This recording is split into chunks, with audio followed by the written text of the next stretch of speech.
Hey Lily, good to see you. You too. Um, yeah, I mean, your description of it, it doesn't seem like a wantable thing, and yet I don't, I don't think there's ever been a choice really. It just this is what's happening. So, and it's not like I can stop. I've tried, doesn't work. So, I know. it's kind of like just being along for the ride. But yeah, I mean, nothing other than connection with life seems appealing about what you're saying. But like, and there's fear, and yet it's like I don't care. Yeah, So, um, yeah, there's some pull beyond the power of me. I don't know. I don't understand it, but what do you do? yeah, that's a nice way of saying it. It's some force beyond you. Mhm. Yeah. Um, do you feel do you feel home? Home. Yeah. No, it's a very personal description. Mm. So I can't I don't know if I would use the word home anymore. Um, it does feel like, I guess, restful without the need for anything. Yeah, that's what I mean. Yeah. Yeah. Okay. Um, I was on a walk yesterday and uh I started to feel all this anger and grief towards my ex-partner for making the choices that he made and me having to decide to end the relationship or whatever, right? And I was just like so angry about it and grief. But the thing is that I had projected this idea, this like packaged up meaning of what that would give me, a partnership, this sense of like home, you know? And I was like feeling angry because I've just been completely disillusioned that like not nothing, like nothing is going to give me that feeling that I want. And my mind is perceiving it as a feeling of home, but that's not really what it is. It's like rest. It's like something that I don't even remember. I don't even remember what this is that I've been yearning for my whole life, but like that's what I've been looking for, this like idea of home. And I've looked everywhere for it. And it's just kind of settling into my system that uh it's never going to be found. It's never going to be found in a person or a job or anything. I've tried everything. I've tried to find this thing and it's not a thing.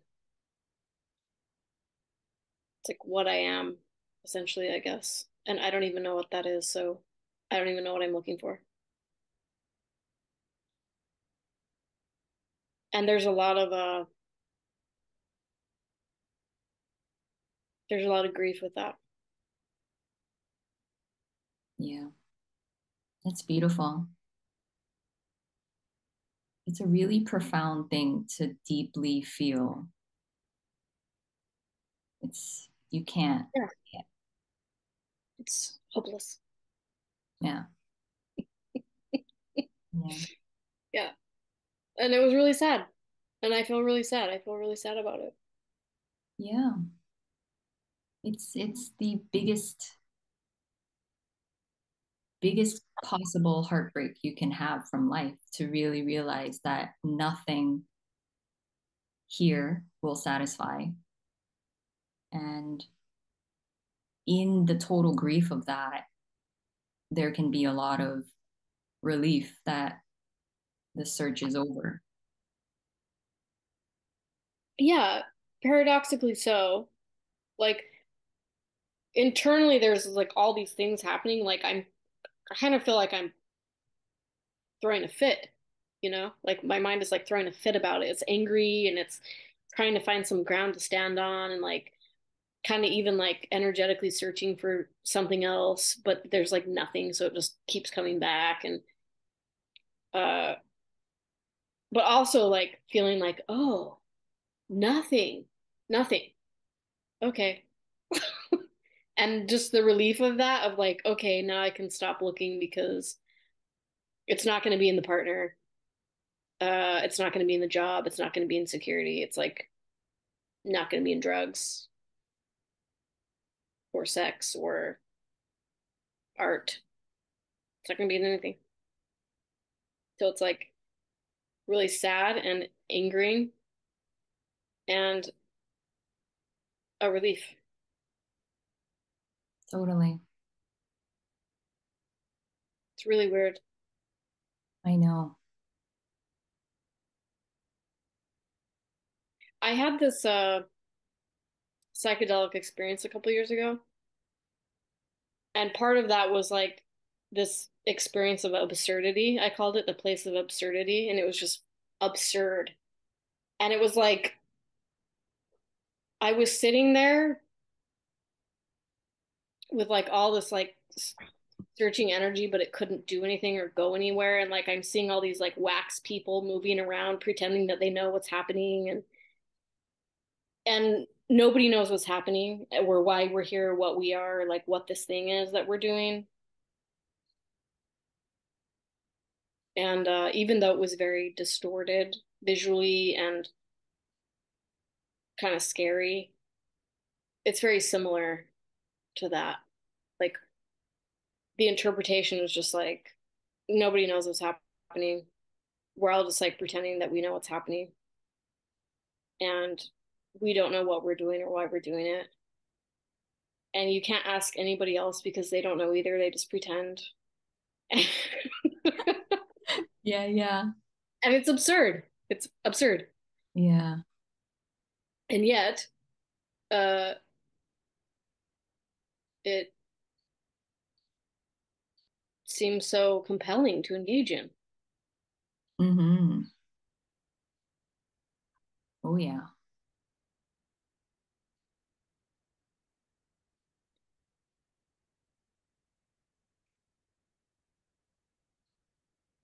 Yeah. It's crazy. It's absolutely crazy.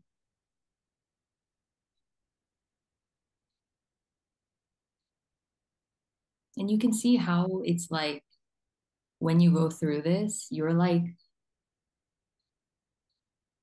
I know this is not the right term, but it feels like layer by layer, you're seeing like why you did certain things, why you acted certain ways, why you tried to get that stuff and the innocence of it, and you how you couldn't have stopped it. Because now you see the seeking dissolves when it dissolves. You could not have manipulated that, controlled that.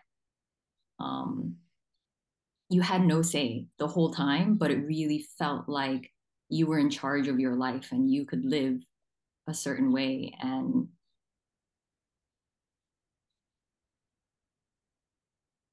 yeah, but yeah, now it's obvious, like you said, that anything that anyone says is all completely made up from their own perspective, which is imagination, complete dream.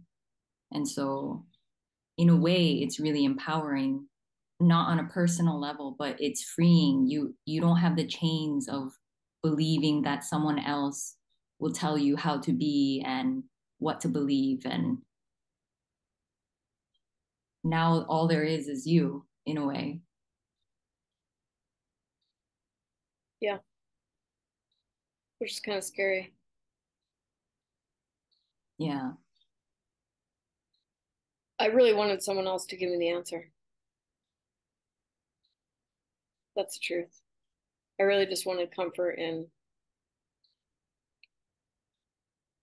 I know it's innocent. It's just I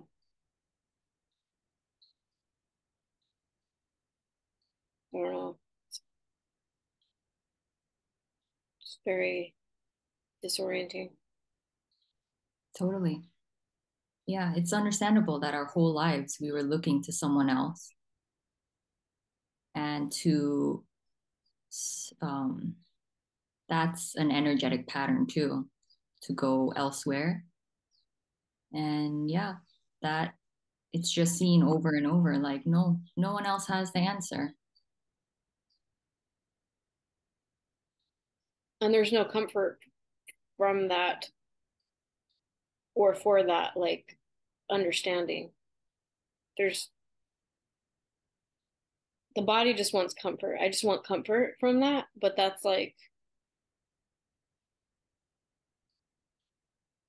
basically asking for the truth not to be the truth, you know? Yeah, but it's understandable that the body's just going to be massively triggered, raw, sensitive, like more sensitive than ever before. Not only is it losing its filters of separation, of like really solidly here, separate from there, it's like losing that. And it's also feeling more alone than ever before because the identity is living on top. It's it's unconsciously denying that it's alone in life. So it's seeking relational stuff everywhere to find this security.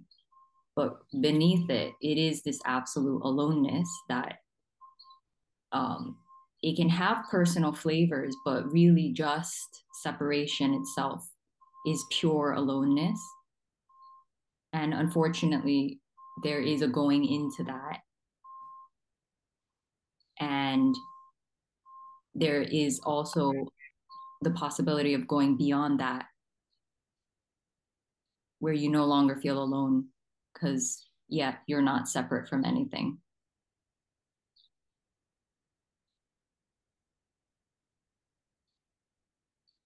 Um, I don't know if this is I mean, it's probably a projection, most definitely a projection, but uh, so what you're saying is that when this separation or like aloneness is no longer there, like there's not a feeling of aloneness there. There's just like a feeling of you're everything and nothing, and there's no aloneness in that. Because No. isn't like aloneness part of the everything? um, I'm sure if the body was on a deserted island for a really long time, I'm sure maybe, I'm not sure, maybe aloneness would arise. But I don't feel like a person. I don't feel separate. I don't feel like a me. There's nothing here anymore. So what would feel Okay. alone?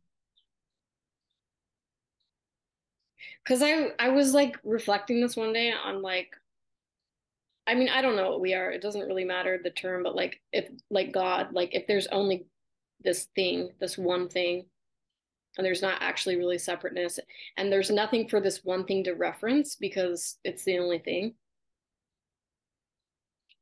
Um,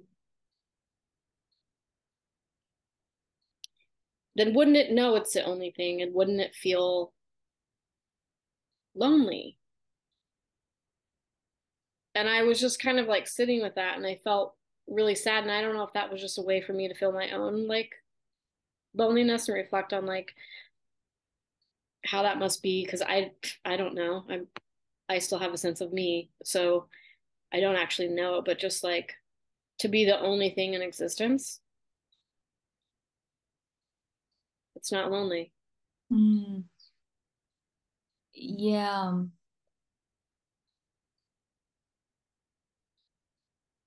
it really has no quality.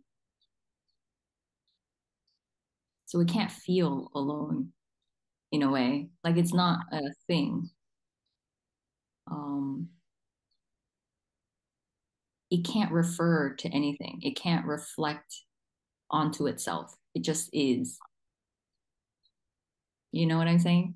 So it's only separation that can feel all these different things because it can seemingly feel in relation and then separate from. This feels like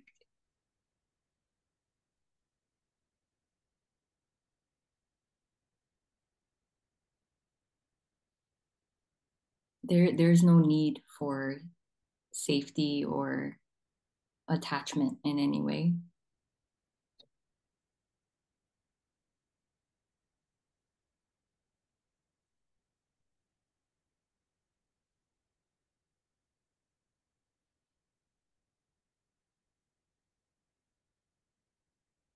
So that's like the me projecting because that's how I'm really feeling. Yeah, you don't have to think of it as the me, but it is because before this was clear to me, I felt the most alone I've ever felt. It was obvious to me that even my partner was not going to be a support in the way that I hoped. I had to go through this alone. It was so obvious that this is my journey. So it was really terrifying sometimes.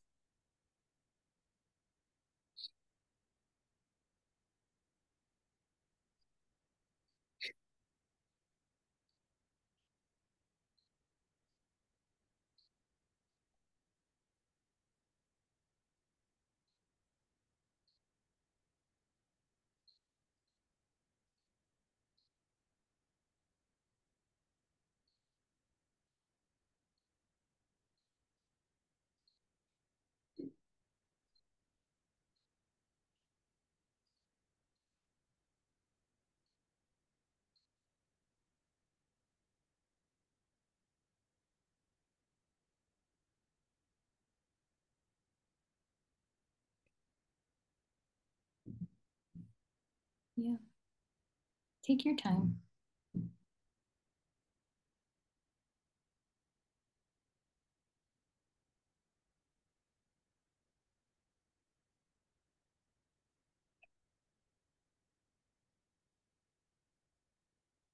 I know it's really scary. You're so brave for doing this.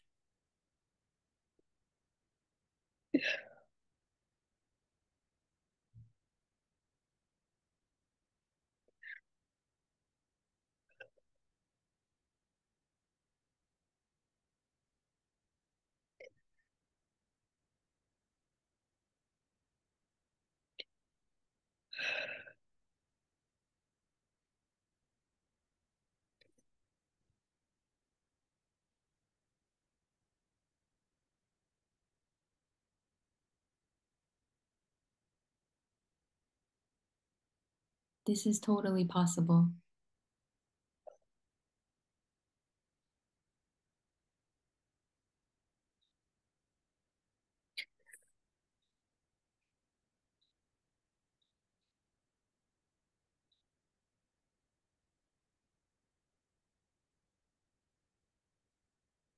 Thanks. Can I give you a big hug? Yeah. Yeah. I know I said some scary things. Sometimes it is nice to feel like you're not alone because in a way, I knew that I had to go through this on my own, and in a way, I was, but I still tried to get support where I could if it felt good. Because ultimately, it's you're still gonna feel through what you need to feel through, anyways, and it's good to comfort that sense here and there.